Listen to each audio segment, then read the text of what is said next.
Hello and welcome to SteveKnows. Today we have future Quest features, some Quest 3 cancellations, some finds inside the Meta firmware, and a chunk of new games coming soon and announcements. I am also starting a new channel. This one is with the wife, completely different to this VR channel where we're going to check out hotels around the country and the world. Next month we have a haunted manor, a prison hotel, and even an Oreo room. So I'll link that down below if you're interested to follow more of Steve and you like travel vids. But I think that is enough chin wagging. This is about VR. Let's get started. Today's video is sponsored by a newly released VR game called Underdogs. I did do a full review on the channel if you want more detail, but this is a roguelike mech brawler that puts you in a mech and its arms move like your arms, a bit like the movie Pacific Rim. So you can grab and smash all of these bots to try and become the champion of this underground fighting scene, all to try and save your brother from an AI hacking his brain.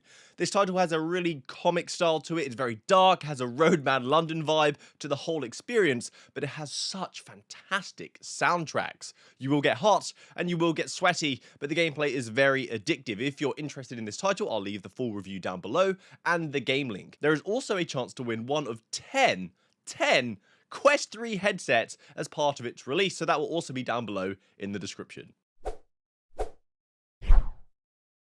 So the first story here is about the future feature of the Quest headset. So you know when people are flying, you've seen videos that they take their VR headset with them to try and pass the time whilst flying. Well, Andrew Fox filmed something and tweeted his experience on a plane using pass-through mode, and the menu just ran away from him. With the industry push for mixed reality experiences, this could be a common use case in future to use these headsets during travel. Maybe airlines would even supply one. When the headset drops from the ceiling, put it on and escape reality. Please put yours on first, then help somebody else. Well, Boz Tanky Tank responded saying that we use an IMU, which is an internal measuring unit. Commonly in our phones would be a gyroscope and an accelerometer. Always struggle to say that word, to keep objects localized relative to your headset's motion. So moving vehicles represent a challenge when they accelerate in any direction. We also use the cameras, of course, and they work together with that measuring unit, but they work at a higher frequency. So our cameras in our headset, they work around 60 Hz, and the unit can actually run at 1000 Hz, but it has lower accuracy. So they work together. So the headset is actually accelerating and moves accordingly in that video. That's what we see. And I assume a feature to turn this off, that accelerometer data off, since you're on a plane, you would be static and you wouldn't need it. Slightly changing the definition of airplane mode. And I'm kind of curious, do you call it aeroplane or an airplane? And now I'm just thinking of 3D graphics and a plane of air. Anyway, in future, you may be able to use your headset in a moving vehicle. Now onto the cancellation. The Quest 3 Lite dreams are shattered. Meta have reportedly postponed their plan to bring a Quest 3 Lite device to the Chinese market in collaboration with Tencent. This was supposed to be a really cheap headset that had Fresnel lenses. In 2024, blasphemy! As part of a plan to bring down the price point massively for that device. So the Chinese news outlet Sina said that there is industry rumours that Meta and Tencent were not getting along and could not agree on the details of their partnership, so they parted ways instead of compromising. I'm sure they were like, so Zuck, I see in this small print that you get 50% off software sales after 3 months.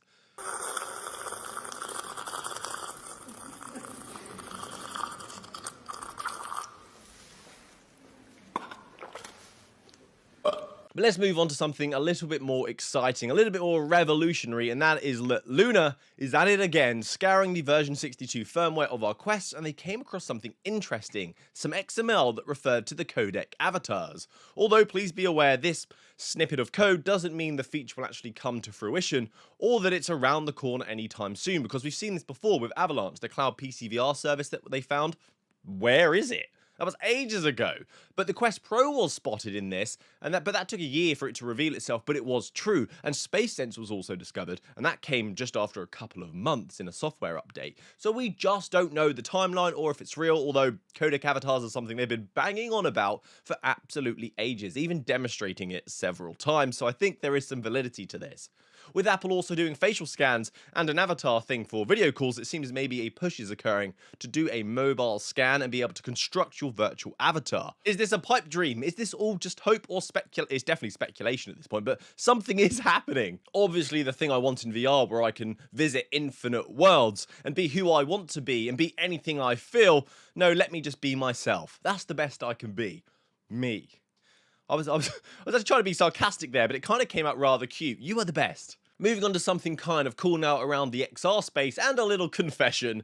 I didn't know how loved F1 was until the 2023 season was back on, and it was everywhere. I started getting roped into the hype, so now this is something I'm actually excited for, and hopefully this is the start of something more. So we were actually teased a mixed reality companion app for F1, which would take the sporting experience and crank it up for enthusiasts. Also a great way to push this tech, because a bit of a side note, this just grinds me, and I'm hoping Apple can do it, is they're not advertising and marketing to people's passions.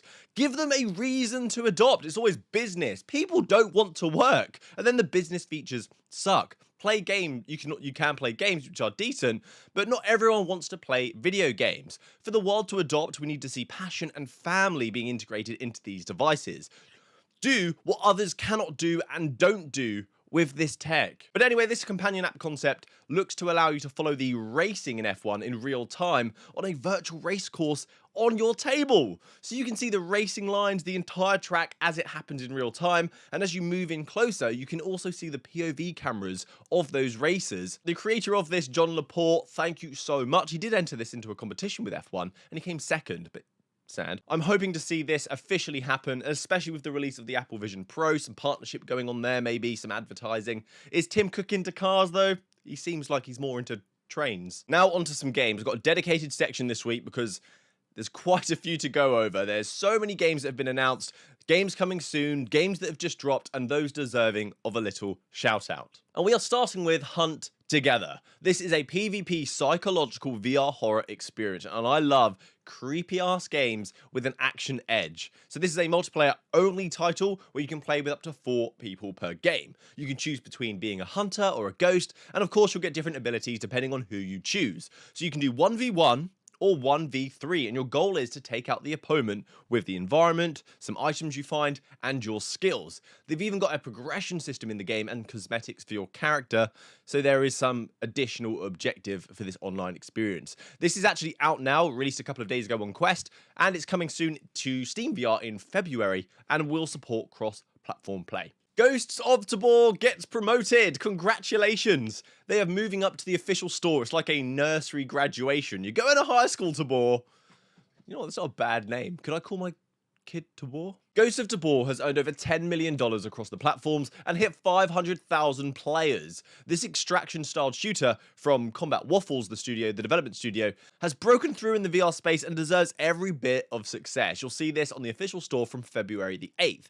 So if you want to experience this game, buy it now. It's only $20, and it's going to go up was it about $5? It's going to go up to about $25 at the end of January. So if you're interested, get it now. There has also been a game reveal set on board the RMS Titanic, and spoilers. But no, this one is a time travel mission title where you're sent back in time to save no, that's the wrong plot. So you are sent back in time to investigate a woman called Diana, and this game becomes a bit of a horror thriller-like experience as you arrive later than expected, and the ship is sinking, and something else is aboard. So this is coming out on Valentine's Day the 14th. Paint me like one of your French girls. I'm getting Alien Isolation vibes on the Titanic, and those water effects look fantastic. We also have Dungeons and Dragons being announced, coming to VR at last. People have wanted this for ages, and who else to bring this but the creators of Demio to bring this game to life? Resolution Games. That would be the studio I would have said to have licensed this title to create it because of their Demio experience, and that game was fantastic. So this is an officially licensed title working with Hasbro and the Wizards of the Coast. As to what this game is going to look like and feel like this start of play, I do not know, but I do know I am excited. Another game that was recently announced, I did have a good chuckle, is Lawnmower Simulator. It will be coming to the Quest platform, and it baffles me just how fun these simulation games are, because if I wanted to do this in real life, I would be dreading it, but in a game, let's crack on. So the game is about garden management. Hopefully you'll learn a thing or two as well to manage your own garden. So it's not just about mowing lawns, although that is a big part of it clearly.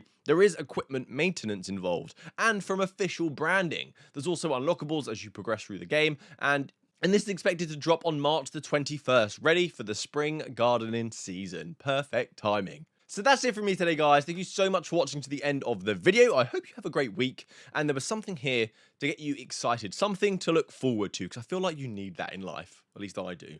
Please subscribe. It helps me out massively. Check out the other channel if you're into hotel and travel videos. There are some exciting things ahead. And of course, as always, have a great week. Happy gaming. Good day.